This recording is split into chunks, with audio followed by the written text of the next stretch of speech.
Hey everybody, this is Tracy here with another edition of A View from Tracy's Point.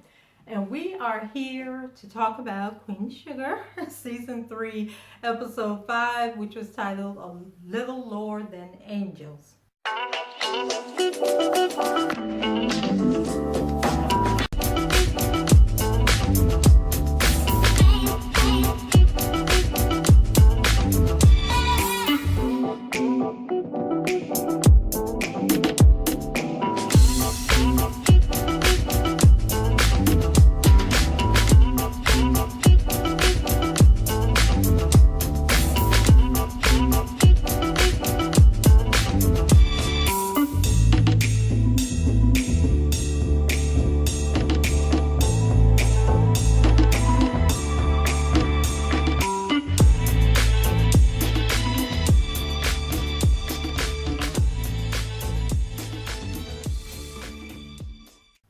So looks like this thing with Remy and Nova is going somewhere.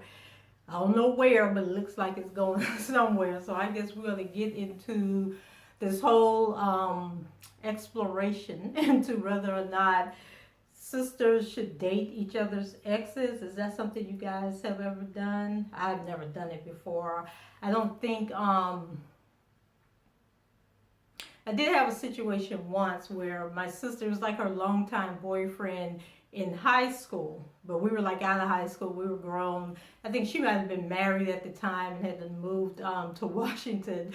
But this guy, he had gone through some lows in life, and I was hanging out with some of my friends, and one of my friends was dating one of his friends, and he had never tried to come on to me. I was sitting there like, dude, what is your problem? And I'm wondering, like, if he had did good for himself and had a good job, like, would I have considered that, or would I have been like, my sister would kill me? I mean, I wasn't attracted to him or anything, but it was just the thought that he actually tried to hit on me, and I always considered him like a big brother. So but I think that in that situation, I knew him a lot longer than the whole Charlie and Remy situation went on, since they want to let us believe that these past 3 seasons have all taken place within the span of 1 year. So I don't know how long Charlie actually dated Remy. But Remy has been in St. Joe all his life, so Nova has had her whole life to get with Remy if that was something that she was interested in. So, like I said, I don't know where it's going, but they seem to be building on this relationship. So let's go ahead and start off with Ralph Angel. So, Ralph Angel is making moves on Tran. And, Tran is the daughter of the people that own the fishery that Ralph Angel is working at. He has something for the light-skinned women with the long wavy hair. So Tran is right down his alley. And I still haven't done that video on colorization in Queen Sugar, so I really need to get that out because it's been on my mind, and I need to write my notes down so we can go ahead and talk about that. And then there was a scene where Ralph Angel actually went and had dinner at Tran. The whole family, they were having a dinner, and they had invited Ralph Angel over. And so we had a scene where him and Tran was in the dining room, and they were rolling oh God, what do they call those wraps? I eat them all the time, but it's basically like a chicken wrap, but it's rolled in rice paper. So it's like the rice paper, the rice, and then you have like the chicken or whatever type of meat it is. And sometimes they might have vegetables in it, but she was showing him how to roll that. And I noticed that nobody washed their hands, nobody has gloves on, but they were sitting at the table making those wraps.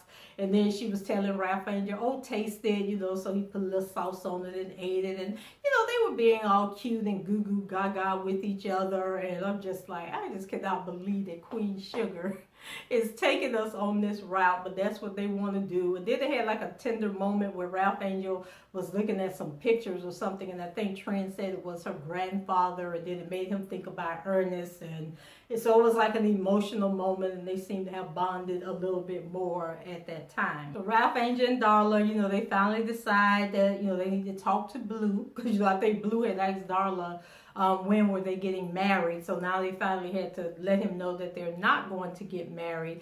And of course, Blue is upset, and he's telling Darla, but you promised, that we were going to be a family and we were all going to be together forever. And Ralph Angel, he's sitting over there looking lost as usual. And so, they send Blue into his room and, we've got to be honest with him. We got to come up with a plan.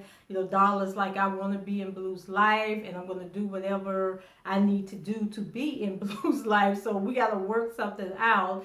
And, Ralph Angel, he's all in his feelings and he's trying to be hard and act like what Darla's saying, isn't important. And, like she was talking to him about, Blue getting in trouble in school. And he was like, he had it all under control. Like, I don't know, he is just so annoying to me at times, and this is one of those times. And since he's trying to date, because now when he was screwing the black chicks, he had to be the perfect father. He had to be there for Blue.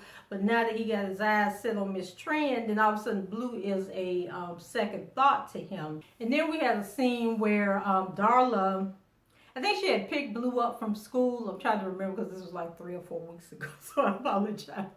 But she had picked Blue up from school and was bringing him to Aunt Vi's house. And so, Blue gets out the car and runs up to Aunt Vi, and Darla gets out the car and she's like, Miss Violet. And, she was just rude to Darla and was turned around, got Blue and told Blue, let's go in the house, and just walked on in. And then Hollywood got the nerve to be rolling his eyes at Darla. And then he going back to fix it on the truck, or what that truck I think he had bought up by to deliver them pies in. And I was just like, why is y'all treating Darla like that? And I understand that they're upset that Darla lied about Blue being Ralph Angel's child and all this stuff, but we got to keep in mind that Darla don't know about that DNA test that they've taken, and so they're being all mean and nasty to her when they need to understand that once Darla finds out that Blue is not Ralph Angel's child and that she's the biological parent in this whole situation, she's not going to have a problem taking Blue away from Ralph Angel. And that little custody paper that they had drawn up, in season 1, I think it was, I still don't think it's worth the paper that it's written on, because how you just signing off custody of a child without going to court or anything?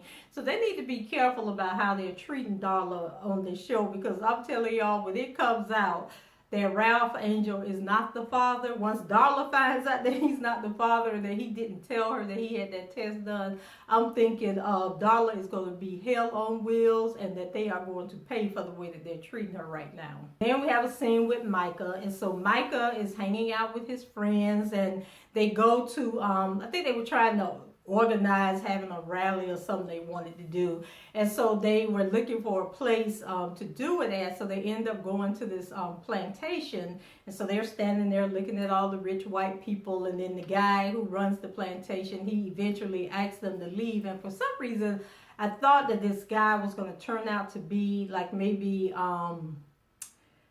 Jacob Boudreaux's brother or something like that. I think he's going to have some kind of tie to the Landrys. And so, he basically tells them that they have to leave and that they can't be there. And I think they were actually taking pictures when he walked up. So then they go over and they're like standing and looking out in the distance. And so there's the Louisiana penitentiary there. I think it was the state penitentiary. And so one of the boys that was with Micah told him, my brother's there.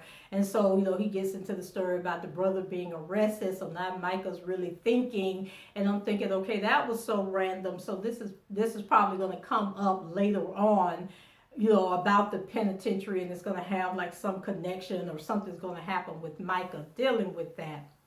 Then we have Charlie. So y'all know in last episode, Davis told Micah that he had a 13-year-old daughter and that the daughter's mother had died. So now it's time for him to break that news to Charlie. So Charlie was devastated when he told her, and she was like, do you have any level of lowness? Like, is there any level where you just hit rock bottom and you can't go any lower? And so Davis was trying to talk to her, and then he tried to take the picture of the little girl out, and Charlie was like, don't you dare pull that picture out. Don't you dare try to use that innocent child to justify what you've done. I don't want to hear it. And so Davis said, I'm going to make this right, Charlie. I'm going to make this right, because he told her that he was going to move to Los Angeles to take care of the little girl. And I'm like, why do you have to move to Los Angeles? Why don't you go get that girl and move that girl back to Louisiana? And once again, it's like this whole thing with Davis, like we don't know what season it is, what happened to basketball, how long was he in Los Angeles. It just be driving me crazy. But Charlie went off, told him to get out of her house. And when Charlie was pushing him out that door, and Davis did that little stumble thing, and his foot went up in there like a ballerina, I died. I was like, oh my God, Charlie. So he was looking at Charlie like, oh my God, she done lost her mind. And so she was like, get out my house. So Charlie broke down, and she's like boo-hoo crying, and she's trying to, after she get herself together, she's trying to find somebody to talk to, but nobody's available. Nobody's answering the phone. She getting everybody voicemail, and she's like, dang, I ain't got nobody in the whole world to talk to this about. And she's just sitting on the floor boo-hoo crying. And I just felt so sorry for her. But I'm thinking, like, Charlie, at what point are you going to stop letting Davis hurt you? I mean, y'all are divorced now. He really didn't even have to tell you, what happened. But, she just cannot let it go, can't let Davis go. She takes everything as a personal insult to her. And so she's going to have to learn to get over that. But what she does next, because while she's sitting on the floor reflecting over the fact that nobody will answer her phone calls, the phone rings and she looks over, and it was Jacob Boudreaux. And I think he might have texted her also while she was crying. And so eventually she decides that she's going to answer the phone. So she answers the phone, and the two of them decide that they're going to meet. And when they were at the little restaurant bar thing we were at, Charlie was looking at him, and I never can tell if she's looking at him because she's seeing the possibilities, or if she's looking at him to say, why am I sitting here talking to this man? Or if she's thinking to herself, ooh, I'm going to get y'all, I'm going to bring y'all down. You just don't know. But she was looking at him like, maybe I should give him a chance. I don't know. Maybe she was just thinking about how lonely she is.